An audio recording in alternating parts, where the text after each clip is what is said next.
1장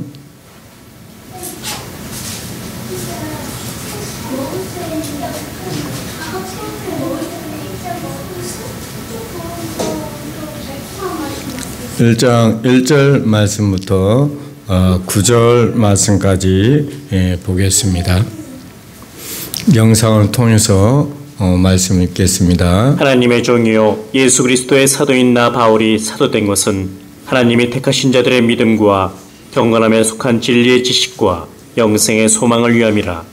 이 영생은 거짓이 없으신 하나님이 영원 전부터 약속하신 것인데 자기 때에 자기의 말씀을 전도로 나타내셨으니 이 전도는 우리 구주 하나님이 명하신 대로 내게 맡기신 것이라.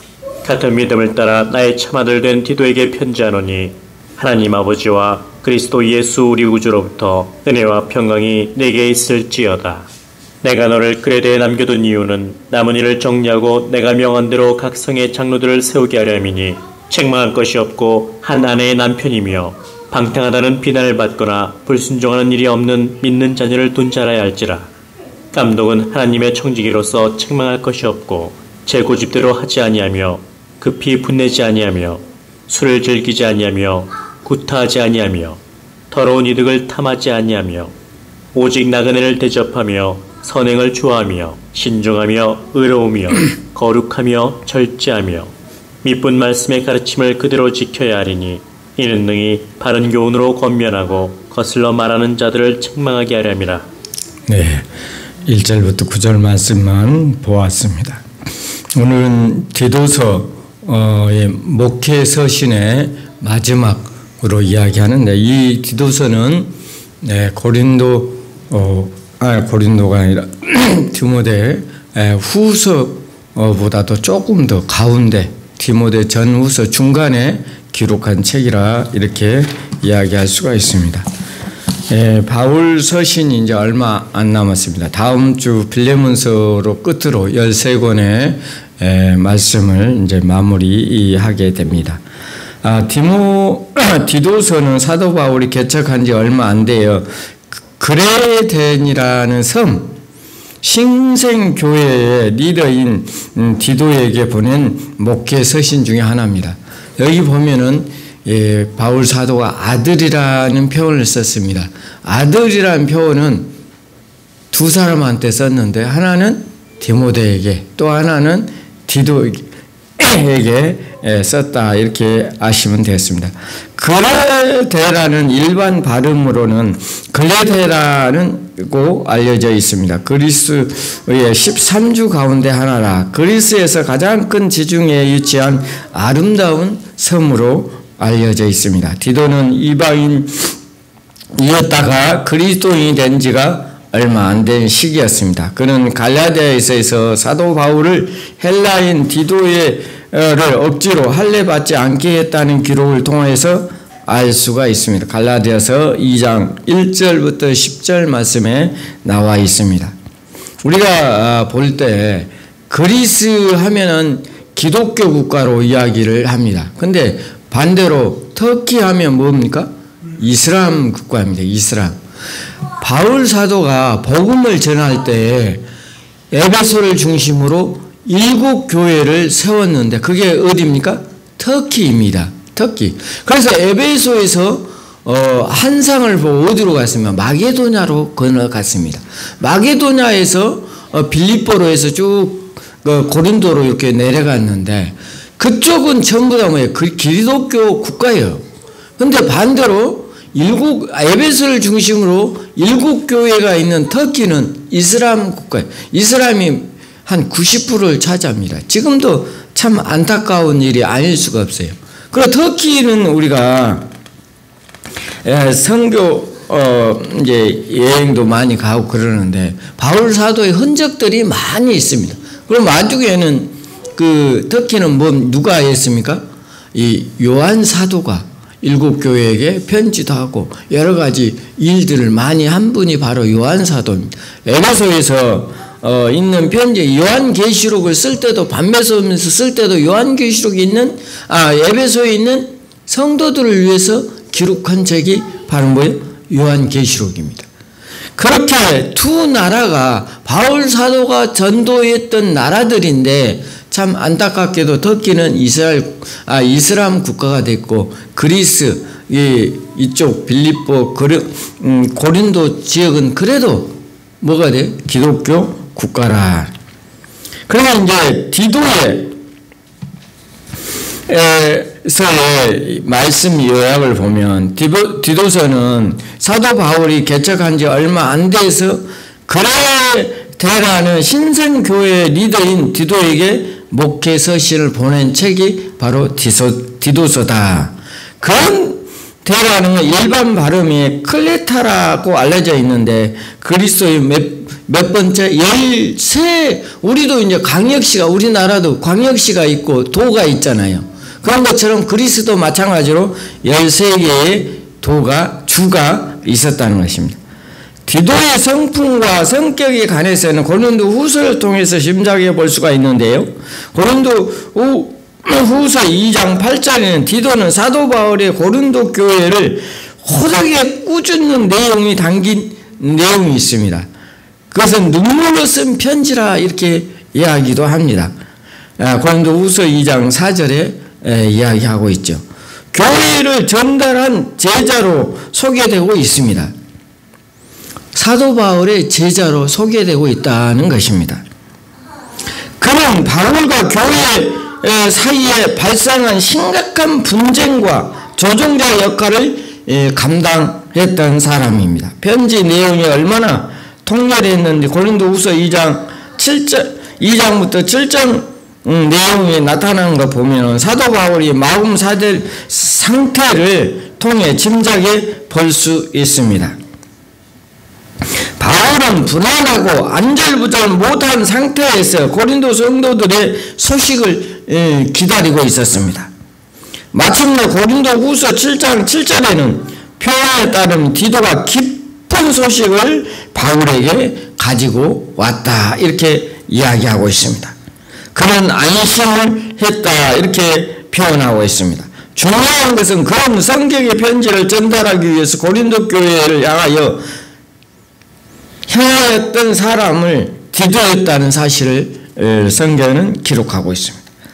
이러한 디도의 모습은 그 사역지인 그런데 참 잘 어울리는 생각이 든다 이런 것입니다.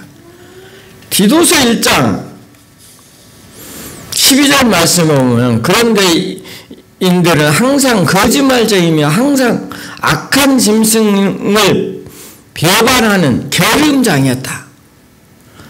얼마나 참 안타까운 일입니까? 우리가 신앙생활 하면서도 거짓말을 하고 또 게으른 사람들이 있죠. 자기의 말을 금방 뒤집은 거. 요즘 참 그런 분들이 있잖아요. 우리나라에도. 어디라고 말할 수는 없지만 자기가 한 말을 금방 뒤집고 또 조금 지나면 또 다른 말하고 참 안타까운 분들이 있습니다. 우리는 어때야 됩니까? 그러지 말아야 되죠. 참으로 안타까운 텔레비 뉴스 봐봐요. 금방 말 바꾸고 하는 분들이 있어요. 어떤 분이라고 지칭하기는 그렇지만 참 신앙생활하는 우리 신앙인들은 주님의 말씀에 순종하면서 자기 말에 책임지는 사람이 돼야 돼요.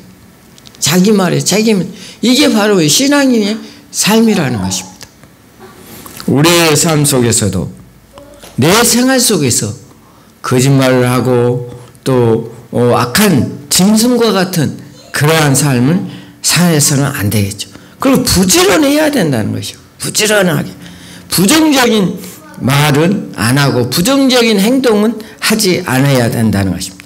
근데 그때 당시에 그런데 사람들은 부정적인 사람이었다는 거예요. 그래서 누구를 보냈다고요? 디도를 보냈다는 거예요. 디도를.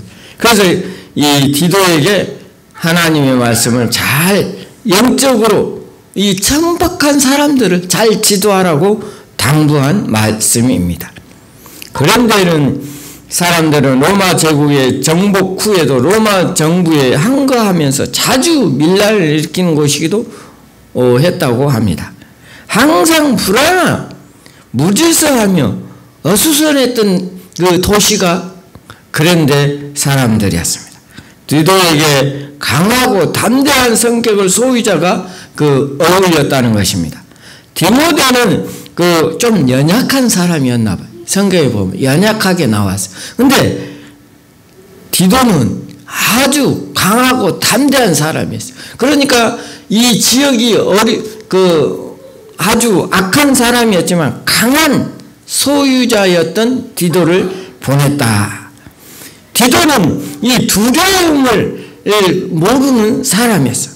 성격이 이 디모데하고는 아주 대조적인 사람이었습니다. 어떤 성격이 좋다 나쁘다 이야기하기 전에 그 지역을 잘 어울릴 수 있는 사람은 디도였다는 것입니다.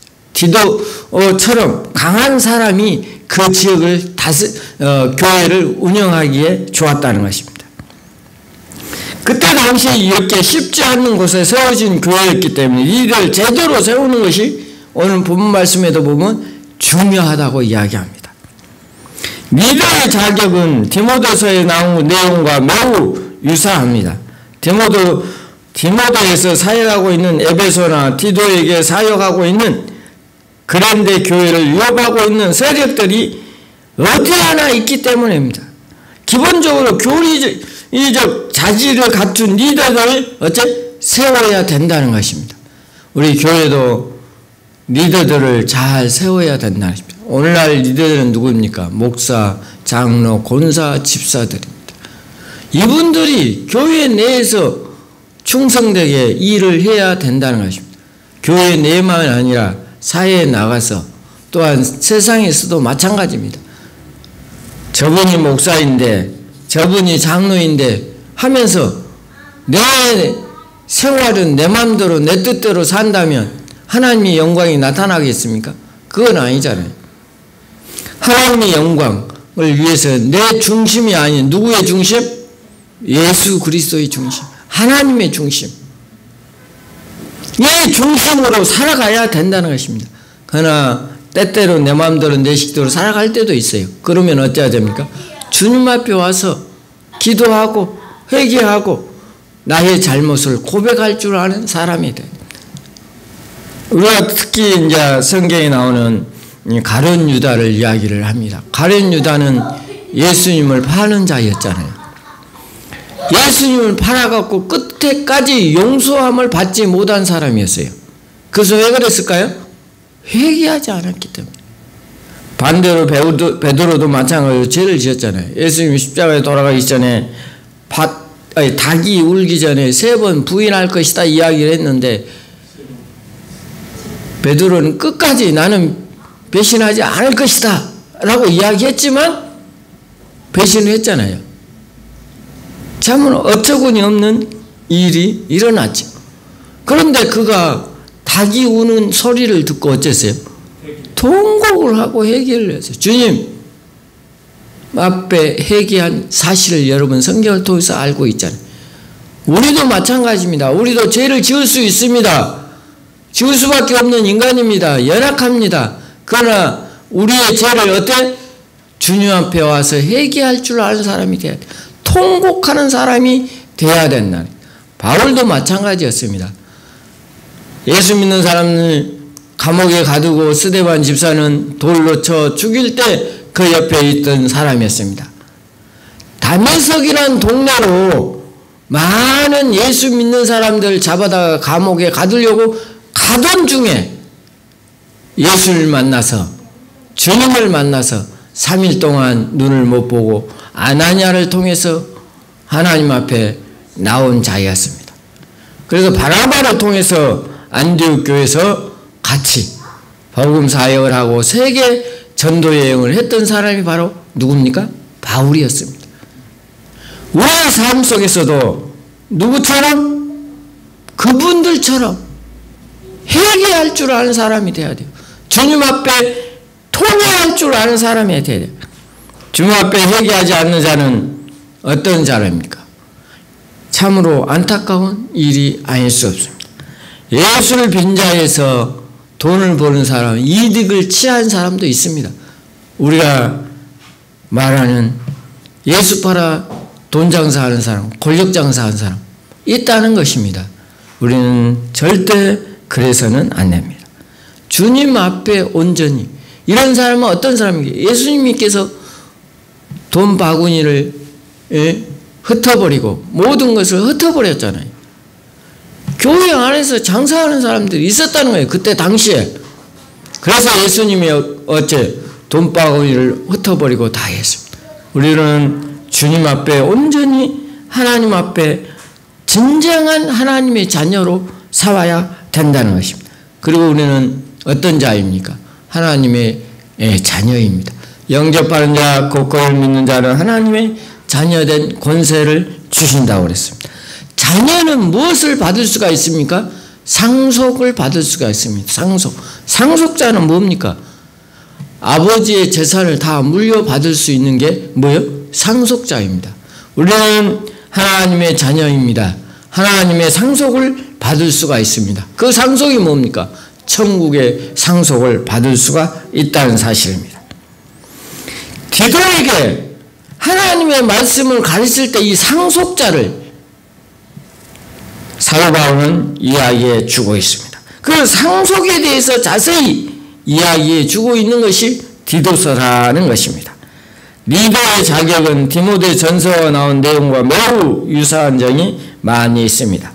디모데가 사역하고 있는 에베소나 디도가 사역하는 있는 그런데나 교회에 유업을 하고 있는 세력들이 많이 있었습니다. 오늘날도 많이 있잖아요. 이게 뭡니까? 이단들입니다. 똑같이 엊그제 제가 이제 기독교 방송을 보는 가운데 이런 이야기를 하다.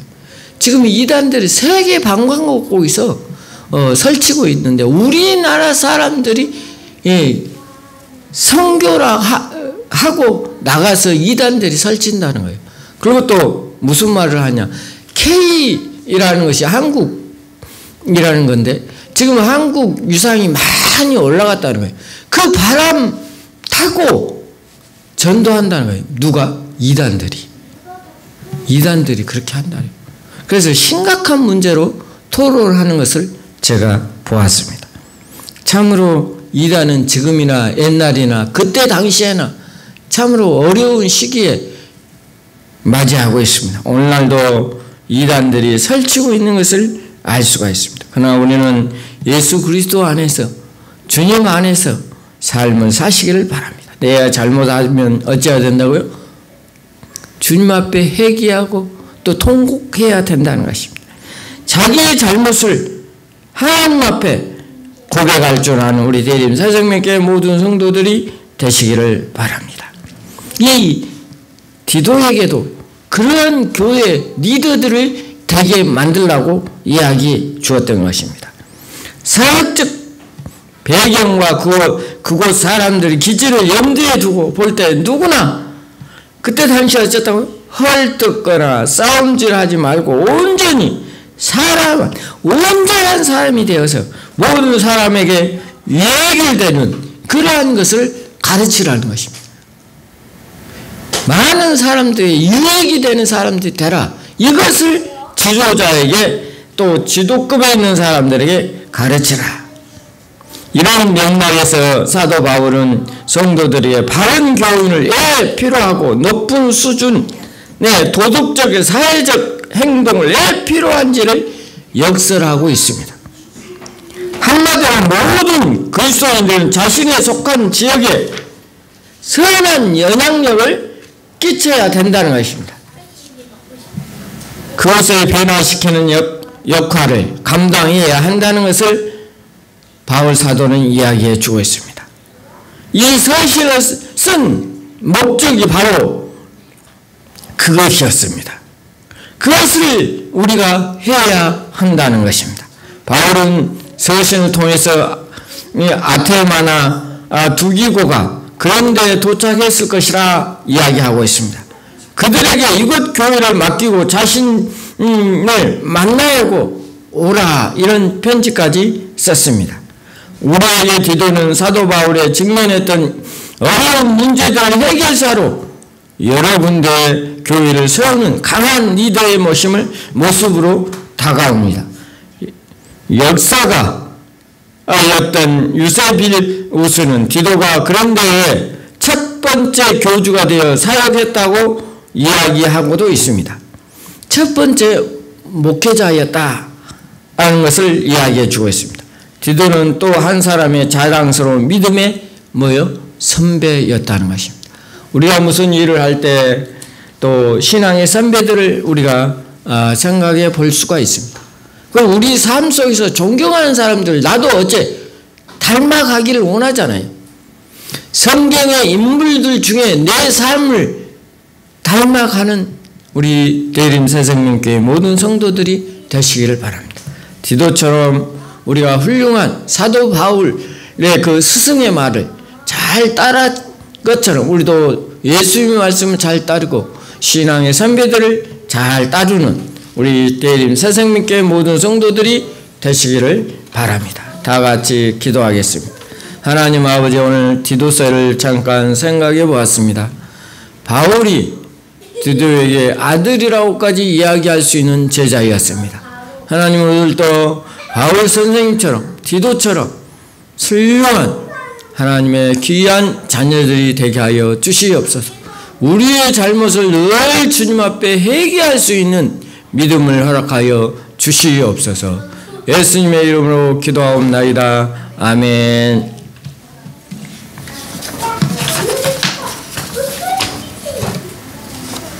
찬송가 500장 부르시면서